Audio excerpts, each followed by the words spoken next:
मैं इस टाइम बरतानिया के एक बहुत ही खूबसूरत बीच पे मौजूद हूँ। तो बीच आपको दिखाते हैं और चल के थोड़ी बहुत बात शेयर करते हैं।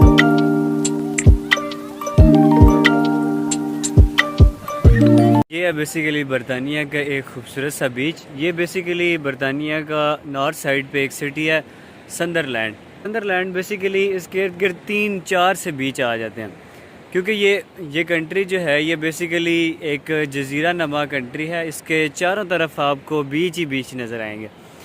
लेकिन एक बुरी खबर मन चले नौजवानों के लिए ये है कि यहाँ पे क्योंकि ठंड इतनी ज़्यादा होती है, गर्मी कम ही होती है, तो बीच ज़्यादातर वीरान ही रहते हैं। लेकिन बाज़ औक़ात जिस दिन गर्मी हो तो बीच उस दिन आबाद भी हो जाते हैं। तो ये थोड़ा सा बीच आपको मैं दिखाता हूँ, फिर हम अपने टॉपिक के ऊपर आते हैं। आज का बेसिकली हमारे पास टॉपिक ये था कि आप जो है वो शादी करके किस तरह पेपर मैरिज करके किस तरह आप पक्के हो सकते हैं यहाँ पे, और उसके क्या क्या फ़ायदे हैं और क्या क्या नुकसानात हैं, और क्या किसी को ये मैं रिकमेंड करूँगा या नहीं। तो चलें अल्लाह का नाम लेके स्टार्ट करते हैं। पहली बात ये कि कोशिश ये करें कि ऐसा सोचें भी ना, क्योंकि आप जब यूके आते हैं तो आपका मकसद क्या होता है कि अपनी ज़िंदगी को आसान करना, ना कि अपनी ज़िंदगी को मुश्किल करना। तो यहाँ पे जो मैंने लोग पेपर मैरिज वाले देखे हैं या किसी वजह से जो है वो, तो उन्होंने यहाँ पे उनका जो है वो माइंड सेट शादी का सिर्फ जो है वो वजह ये होती है कि वो उनसे पेपर लेना चाहते हैं। तो उनकी ज़िंदगी मैंने यहाँ पे हेल ही देखी है, उनकी ज़िंदगी और ज़्यादा मुश्किल और ज़्यादा बुरी देखी है। तो आप अगर करना चाहते हैं तो आप फिर इन सारी चीज़ों को माइंड में रखिएगा जो मैं आपको बारी बारी बताता हूँ, क्योंकि यूके गवर्नमेंट ने पॉलिसीज़ थोड़ी सी स्ट्रिक्ट की हैं और थोड़ी सी चेंज की हैं। अगर आप यहाँ पे किसी के साथ शादी करते हैं और आप 5 साल तक आपको उसके साथ फिर भी रहना पड़ता है कागज़ बनवाने के लिए, या आम तौर पे कह सकते हैं पीआर बनवाने के लिए 5 साल आपको कम से कम फिर भी उनके साथ रहना पड़ता है, बेशक आप। और यूजुअली मैंने जो लोग देखे हैं जिन्होंने जो है वो इस मकसद के लिए शादी किया, तो उनका बेसिकली ना किस्तें लगी होती हैं कि उन्होंने हर मंथ जो है वो बेगम को इतने पैसे देने ही देने हैं। तो अगर आप दे सकते हैं तो आप देते रहें, तो अदरवाइज़ आप फिर कोई और रास्ता इख्तियार करें तो वह ज़्यादा बेहतर है। कहने का मतलब ये है कि आप यहाँ से फिर कुछ बचा नहीं सकते। आप जो भी कमाएंगे आप उनके एक मुलाज़िम हैं, तो आप जो पैसे आपके होंगे आप उनको देंगे।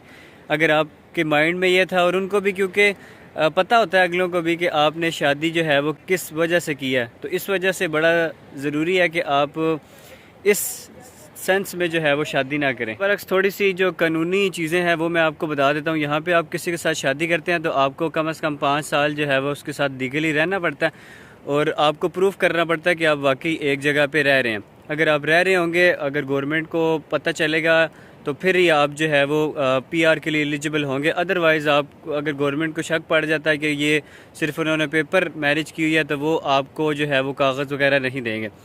दूसरी ये चीज़ कि अगर आप किसी वजह से बाद में डाइवोर्स करते हैं तो आपको अपनी आधी प्रॉपर्टी जो है वो उनके नाम करनी पड़ेगी, और अगर आपका कोई बच्चा हो जाता है तो आपको 18 साल तक उस बच्चे का भी ख़र्चा उनको देना पड़ेगा।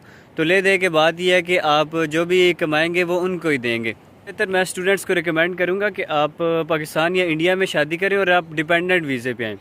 जब आप डिपेंडेंट वीज़े पे आएंगे तो उसका यहाँ पे पीआर लेने का एक बहुत आसान तरीका है। वो आप ऐसे ले सकते हैं कि आप फॉर एग्ज़ाम्पल डिपेंडेंट वीज़े पे आते हैं तो आप पहले ख़ुद पढ़ें, फिर अपनी वाइफ को पढ़ाएं, फिर इसी दौरान अगर आपका कोई बेबी हो जाता है, तो अगर बेबी किसी भी तरीके से लीगल या इलीगल यहाँ पे 7 साल रह जाता है तो वो पासपोर्ट होल्डर हो जाएगा, क्योंकि वो फिर क्लेम ये करते हैं कि ये जो बच्चा है ये यहाँ पे पैदा हुआ है, ये यहीं पे रहा है, 7 साल का हो गया, तो ये दुनिया के किसी और जगह पे रह नहीं सकता, क्योंकि ये यहीं के मौसम का आदी है, यहीं पे रहने का आदी है।